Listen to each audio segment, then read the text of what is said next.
যায় মানুহজনে ফ্যামিলি কি এৰি থৈ যায় বেংকৰ লোন জি নমস্কাৰ বন্ধুসকল welcome to my YouTube channel Assamese government job এই মুহূৰ্তত আপোনালোকৰ বাবে কিবা এটা গুৰুত্বপূৰ্ণ খবৰ আহিছে যিসকলে আপোনালোকে লোন ল'ম বুলি ভাবিছে বা যিসকলৰ হাতত লোন আছে লৈ থোৱা আছে অলৰেডি তাৰ ওপৰত এটা গুৰুত্বপূৰ্ণ খবৰ আহিছে বা 2 লাখ টকা লোন সম্পৰ্কীয় তাৰ ওপৰত এটা গুৰুত্বপূৰ্ণ খবৰ আহিছে যিসকলে মুখ্যমন্ত্ৰীয়ে কৈছে 2 লাখ টকা কৈ দিম তাৰ সম্পৰ্কীয় আহিছে লগতে লোন ল'ম বুলি ভাবে বা লোন যিসকলে দিবলগীয়া আছে বা তেওঁলোকৰ বাবে গুৰুত্বপূৰ্ণ খবৰ আহিছে লোন যদি আপোনালোকৰ হাতত থাকে বা আপোনালোকৰ লোনখিনি ধাৰ মাৰিব লাগিব নে নালাগে বা আপোনালোকে যে লোন ল'ম বুলি ভাবিছে তে লোনটো পৰ্যায় কেনেকুৱা ধৰণৰ হ'ব আৰু গভৰ্ণমেণ্টে হেল্প কৰিব নকৰে তাৰ সম্পৰ্কে এটা গুৰুত্বপূৰ্ণ খবৰ আছে লোন কেনেকৈ ল'ব অসম চৰকাৰৰ পৰা লোন কেনেকৈ ল'ব আপোনালোকৰ ডেবিট কাৰ্ড লাগিব নে ক্ৰেডিট কাৰ্ড লাগিব কি কথা মুখ্যমন্ত্ৰী মহোদয়ে সকলোখিনি কথা গুৰুত্বপূৰ্ণ কথা ঘোষণা কৰিছে মুখ্যমন্ত্ৰী মহোদয়ে কি ঘোষণা কৰিছে মই আপোনালোকক বাইকটো শুনাই দিয়াৰ আগতে আপোনালোকক ক'ব বিচাৰিছোঁ যে আপোনালোকে চেনেলটো নতুনকৈ আহিছে তেতিয়া চেনেলটো ছাবস্ক্ৰাইব কৰি দিব লগতে ভিডিঅ'টো লাইক কৰি দিব এনেকুৱা ধৰণৰ ভিডিঅ'সমূহ প্ৰতিদিনে পাই থাকিব মুখ্যমন্ত্ৰী মহোদয়ে কি ঘোষণা কৰিছে মই আপোনালোকক শুনাই দিছোঁ আপোনালোকে ভিডিঅ'টো চাই লওক যায় মানুহজনে ফ্যামিলি কি এৰি থৈ যায় বেংকৰ লোন লোন থাকে ফ্যামিলিৰ মাথাত চিন্তা আহি যায় যে মানুহ ঢুকাইও গ'ল বেংকে 6 লাখ টকা লোন 5 লাখ টকা লোন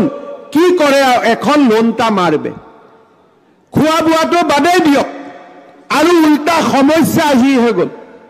ট্ৰিটমেণ্টৰ নামতো খৰচ হ'ল কাৰণ বেমাৰ হলেহে ঢুকাব এইবাৰ আমি চিন্তা কৰিছো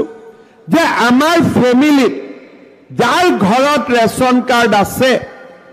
head of the family earning member of the family এই আর্নিং মেম্বার অফ দ্য ফ্যামিলিক আমি একটা লাইফ ইন্স্যুরেন্স আর হেলথ ইন্স্যুরেন্স করাই দিম প্রিমিয়াম কোন দিবে সরকার এই প্রিমিয়ামটা দিবে